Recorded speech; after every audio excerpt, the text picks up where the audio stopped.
Hi everyone, you're watching The Caffeinated Corporate Lawyer, where we try to make meaningful content to help you better understand the intricacies of corporate law.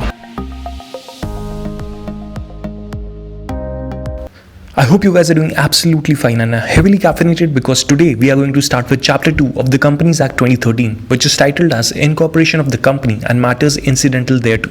As the name suggests, this chapter deals with the procedure laid down in the Companies Act 2013 to incorporate a company and the conditions which have to be met along with the legal compliances for the successful incorporation or registration of a company. Chapter 2 includes Section 3 to Section 22 of the Companies Act 2013 and the corresponding rules for Chapter 2 are called the Companies Incorporation Rules 2014. As we can see that it's not that difficult to remember the name of the rules to the corresponding chapters. For instance, Chapter 3 of the Companies Act 2013 is titled as Prospectus and Allotment of Securities, and the corresponding rules to this chapter are called as Companies Prospectus and Allotment of Securities Rules 2014. Similarly, Chapter 4 of the Companies Act 2013 is titled as Share Capital and Debentures, and the corresponding rules to Chapter 4 is called as Companies Share Capital and Debenture Rules 2014.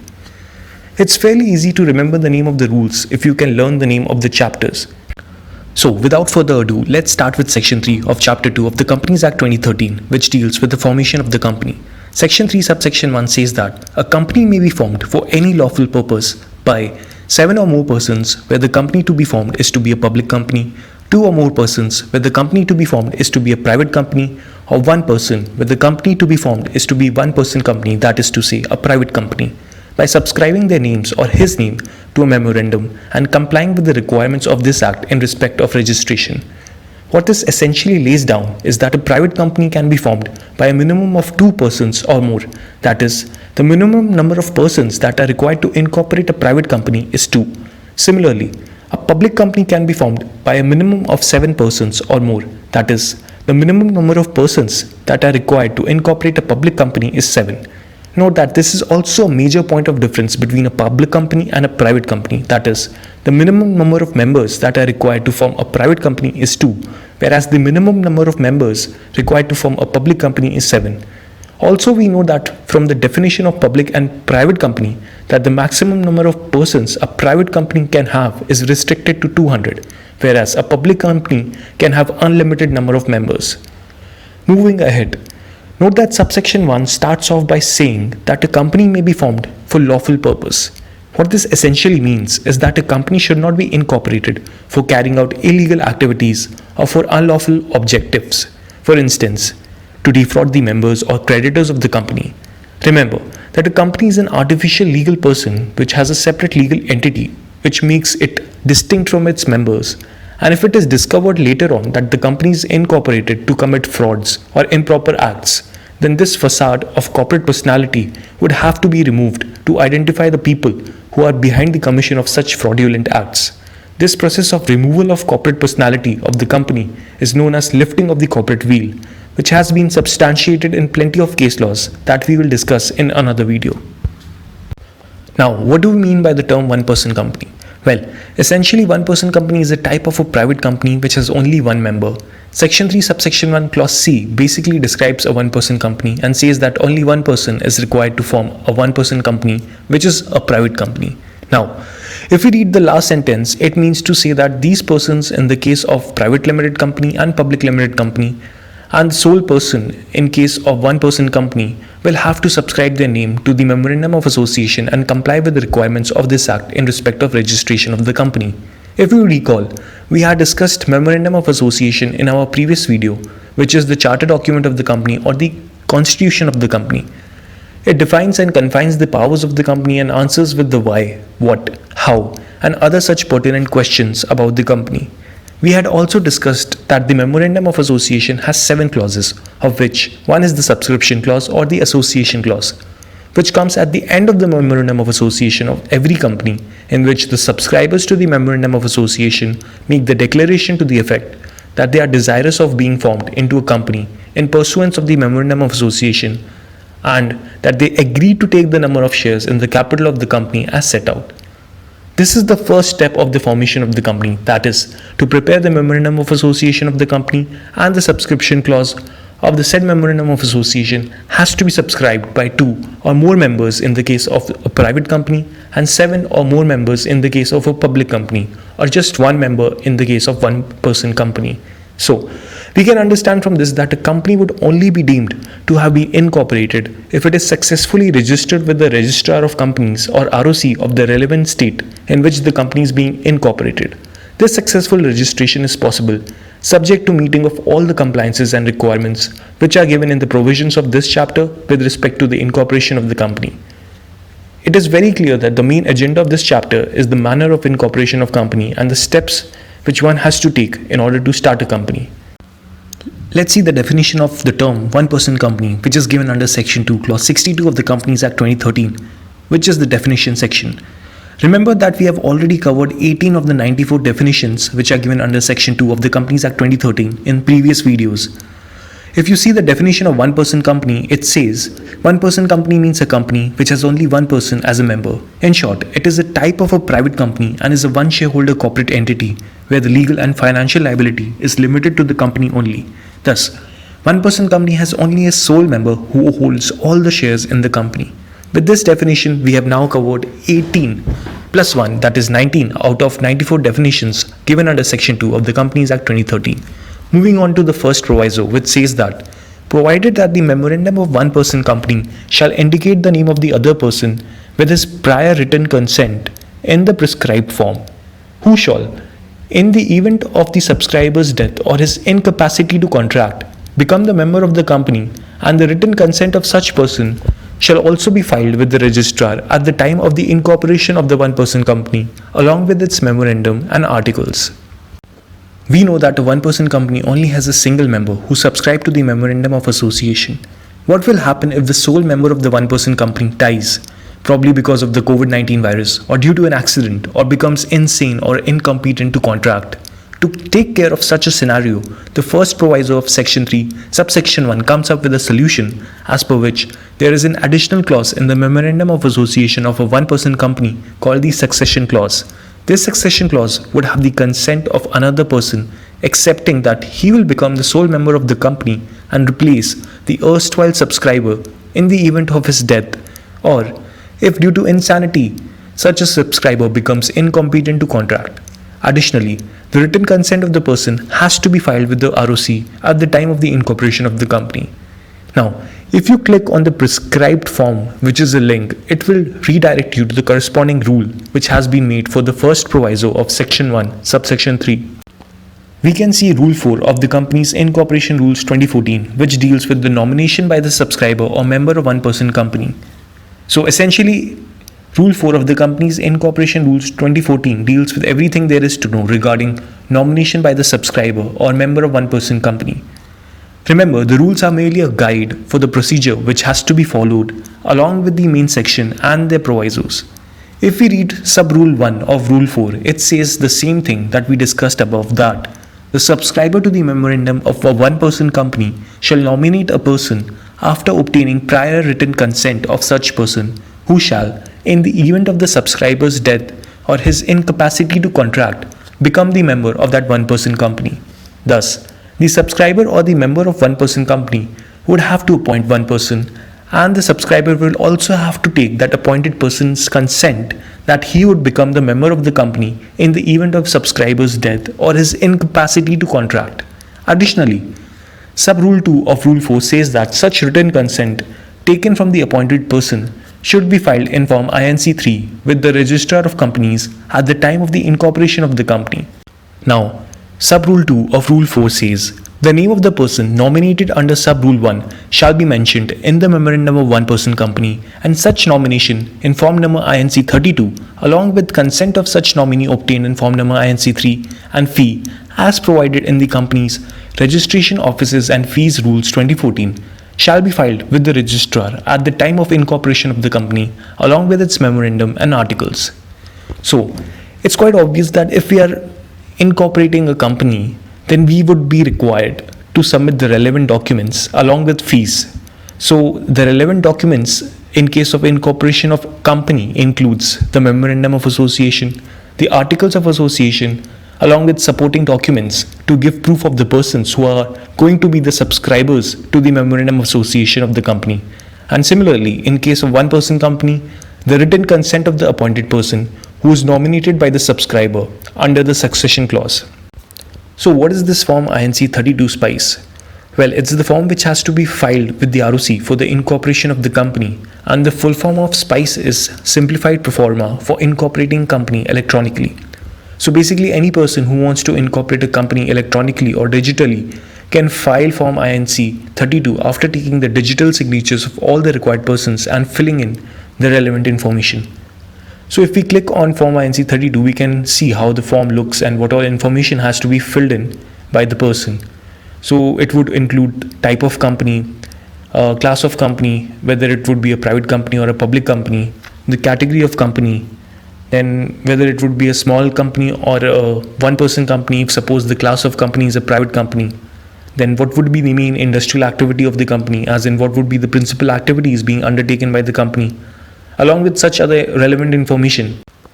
Similarly, Form INC 3 is basically a declaration by the appointed person that he has given his free consent to become the member of one-person company in the event of death of subscriber or his incapacity to contract, along with other relevant information about the nominee like his address, PAN card, etc. We can see that this particular form which we have downloaded is a physical form or a non-electronic form which will have to be filed with the ROC physically. There are a lot of forms which you will come across in different sections of the Companies Act 2013 which will have to be filed with the ROC for various purposes. You can get information about all such forms on the website of MCA. You just have to go to the main page and click on Forms and Downloads, and you will find all the forms over here. You can click on the e-form to directly look at the electronic form, or if you don't have any clue about a particular form, then you can click on e-form with instruction kit. For instance, if we click at the instruction kit for INC 3, then we can get all the relevant explanation with regard to the governing law and the purpose served by the form, as you can see, along with the instructions to fill the form and important points to remember while filling the form. Now, going back to section 3, we have proviso 2 of subsection 1 of section 3 which says, provided further that such other persons may withdraw his consent in such manner as may be prescribed. What this essentially means is that the nominee member or the person nominated by the subscriber of one-person company can at any time withdraw his consent by giving a notice in writing to such sole member and the one-person company. Additionally, he would also be required to give notice to withdraw his consent if he decides to incorporate his own one-person company or if he decides to become a nominee for another one-person company. This effectively means that the nominee person cannot become a nominee for more than one-person company, and also the subscriber to a one-person company cannot be appointed as a nominee for another one-person company. When such a notice is filed by the appointed person, then the subscriber of the one-person company has to nominate another person within 15 days from the receipt of the notice of withdrawal by the previous appointed nominee, and will have to send intimation along with the consent form of the new nominee so nominated to the ROC. This is also stated in sub-rule 3 of rule 4. The person nominated by the subscriber or member of a one-person company may withdraw his consent by giving a notice in writing to such sole member and to the one-person company, provided that the sole member shall nominate another person as nominee within 15 days of the receipt of the notice of withdrawal, and shall send an intimation of such nomination in writing to the company, along with the written consent of such other person as nominated in form number INC 3. Let's look at third proviso, which says that, provided also that the member of one-person company may at any time change the name of such other person by giving notice in such manner as may be prescribed. This essentially means that the subscriber also has the freedom to change the name of the person nominated by him at any time for any reason, including death or incapacity to contract of the nominee person by intimation in writing to the company, and also nominate the name of another person to become the nominee with his prior consent in form INC 3. The same is stated in sub-rule 5 of the rule 4, which says, the subscriber or member of a one-person company may, by intimation in writing to the company, change the name of the person nominated by him at any time for any reason, including in case of death or incapacity to contract of nominee, and nominate another person after obtaining the prior consent of such another person in form number INC 3. Coming to the fourth proviso, it says, provided also that it shall be the duty of the member of one person company to intimate the company the change, if any, in the name of the other person nominated by him by indicating in the memorandum or otherwise within such time and in such manner as may be prescribed, and the company shall intimate the registrar any such change within such time and in such manner as may be prescribed. This basically states that the timeline which has to be adhered to by the subscriber intimating the company with respect to any changes in the name of the person nominated by him, along with the manner of intimation, would be as per Rule 4. Similarly, once the company is intimated about the said changes, the onus would be on the one person company to file the said forms within the timeline as is prescribed in Rule 4 with the ROC. Now, here's something for you guys to understand and remember, is that the company is required to disclose a lot of things from time to time, which has to be done in the form of filing of relevant documents for specific purposes with the ROC. This is in compliance with the provisions of the Companies Act 2013. So, always keep in mind that whatever the company is doing, it will have to file relevant forms with the ROC. If such a provision exists in the Companies Act 2013, for the company to make disclosures about any decision made by the company or any actions taken by the company, or else there would be a penalty for late submission or non-submission. This is because then it would be construed as a non-compliance of the provisions of the Companies Act 2013 by the company. So now, if we see the proviso to sub-rule 5 of Rule 4, we can see that the one-person company is required to file the relevant details, that is, notice of change in the name of nominee in Form INC 4 along with the fee and with the written consent of the new nominee in Form INC 3 within 30 days of the receipt of the change. Lastly, Sub-Rule 6 of Rule 4 means to say that in the event the nominee becomes the member of one-person company because of the death or incapacity of the sole member of the one-person company, then such new member will also have to nominate a new person as a nominee. To sum up, we can say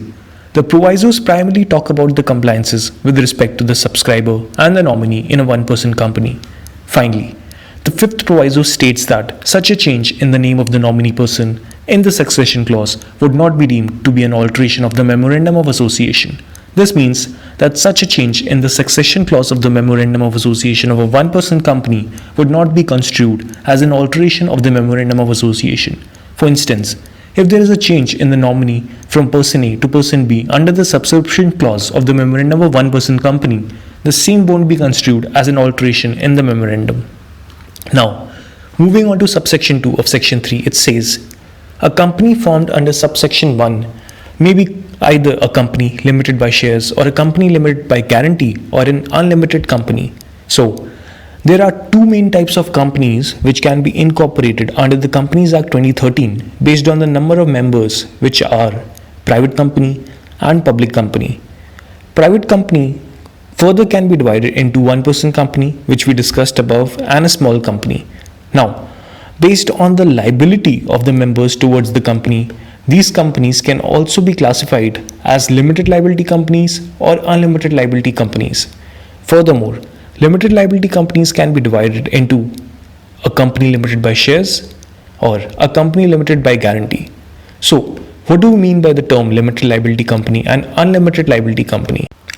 Limited liability company are those companies where the liability of the shareholder is limited towards the company. This means that even if the company has a debt of 1000 crore rupees, the liability of the shareholder in a limited liability company would be limited to a certain amount, depending on whether the company is limited by shares or a company is limited by guarantee. In contrast, in an unlimited liability company, the liability of each member extends to the whole amount of the company's debts and liabilities. For instance, if an unlimited liability company has a debt of 1000 crore rupees, then the members of such a company would be liable to the whole amount of 1000 crores. Now, let's see the definition of a company limited by shares, which is given under Section 2, Clause 28 of the Companies Act 2013, which says that company limited by shares means a company having the liability of its members limited by the memorandum to the amount, if any, unpaid on the shares respectively held by them. Essentially, in a company limited by shares, the liability of each shareholder towards the company would be limited up to the unpaid value of the shares held by him. For instance, if the face value of one share is Rs 100, then this means that the total liability of the shareholder towards the company would be limited to 100 rupees. Suppose the shareholder has already paid rupees 50, then it implies that his liability towards the company is now rupees 50, that is the unpaid amount on the share. If he pays the full amount, then his liability would be 0. So, in a company limited by shares, the liability of the shareholder is only up to the value of the share held by him. Now, Section 2 Clause 21 defines a company limited by guarantee, and it says, company limited by guarantee means a company having the liability of its members limited by the memorandum to such amount as the members may respectively undertake to contribute to the assets of the company in the event of its being wound up. So, in a company which is limited by guarantee, the liability of each member would be limited to such amount as each member would undertake to contribute towards the company during the time of the winding up of the company. For instance, a member might undertake to contribute an amount of 1 lakh rupees towards the company at the time of its winding up. So his liability would be equivalent to 1 lakh rupees if the company has any liabilities to pay during its winding up. Lastly, we will see Section 3A, which was inserted by the Companies Amendment Act 2017, and this section came into effect from February 9, 2018. This section is titled as Members Severally Liable in Certain Cases. It says, if at any time the number of members of a company is reduced, in the case of a public company below 7, in the case of a private company below 2, and the company carries on business for more than 6 months, while the number of members is so reduced, every person who is a member of the company during the time that it so carries on the business after those 6 months and is cognizant of the fact that it is carrying on business with less than 7 members or 2 members as the case may be, shall be severally liable for the payment of the whole debts of the company contracted during that time and may be severally sued therefore. This section is not that difficult to comprehend. What it says is that all the members would be severally liable to pay towards the debts of the company which was incurred by the company in the 6 months period starting from the date on which the company was not in compliance with respect to its requirement of having a minimum number of members as given under Section 3 subsection 1.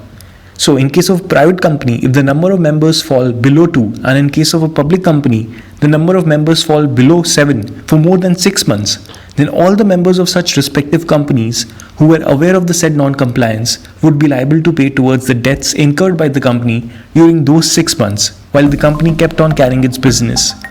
That's all from this video. Hit us up in the comment section if you have any queries, or write to us at thecaffeinatedcorporatelawyer@gmail.com to give us your feedback. Follow our Instagram page to get some more exciting content, and don't forget to hit the subscribe button if you want to study all the sections with us. We will see you guys in the next one. Thanks.